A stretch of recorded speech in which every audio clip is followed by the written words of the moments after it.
Welcome to this presentation on necessity of incorporating break and trend in aggregate time series data, evidence from agricultural GDP in India. This research was conducted by Debashish Mondal et al. And published in 2024.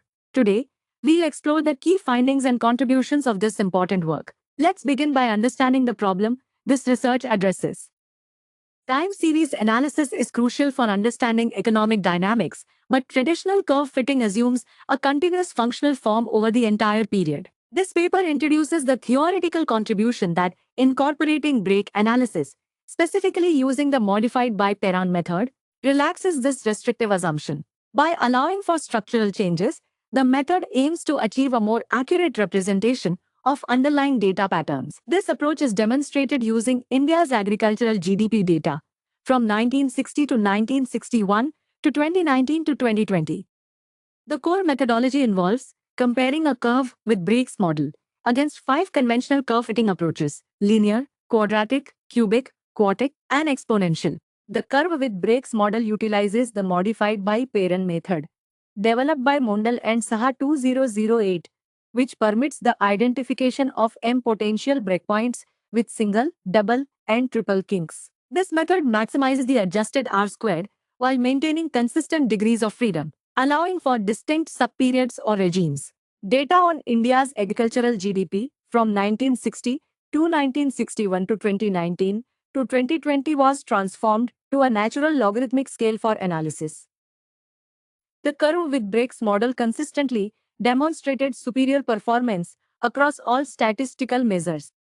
It achieved an R-squared value of 0.9977, significantly higher than the quartic curve at 0.9934 and the linear curve at 0.9889 table 1.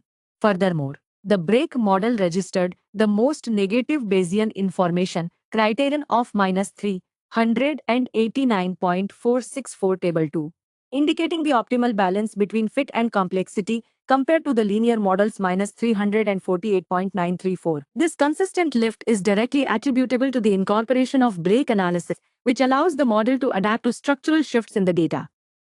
Residual analysis further supports the curve with Break's model, exhibiting the lowest average absolute residual of 0.0181 to 1779 table 3, indicating high predictive accuracy.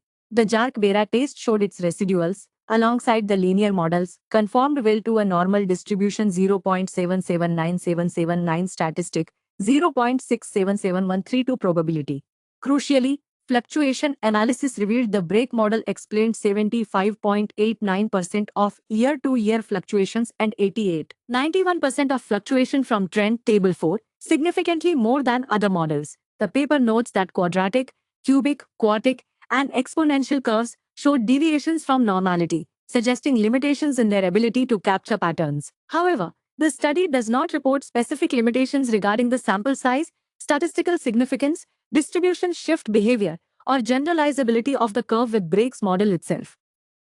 The study unequivocally demonstrates that incorporating Break analysis into time series curve fitting is essential for achieving optimal results and improving understanding of data patterns. The curve with Break's model consistently outperformed linear, quadratic, cubic, quartic, and exponential models across all statistical metrics, including R-squared, BIC, residual analysis, and fluctuation explanation. This superior performance stems from its ability to accurately capture structural shifts within the data. Therefore, policymakers should prioritize using curve-fitting models with structural breaks for analyzing agricultural GDP data, as they provide more accurate insights for informed decision-making.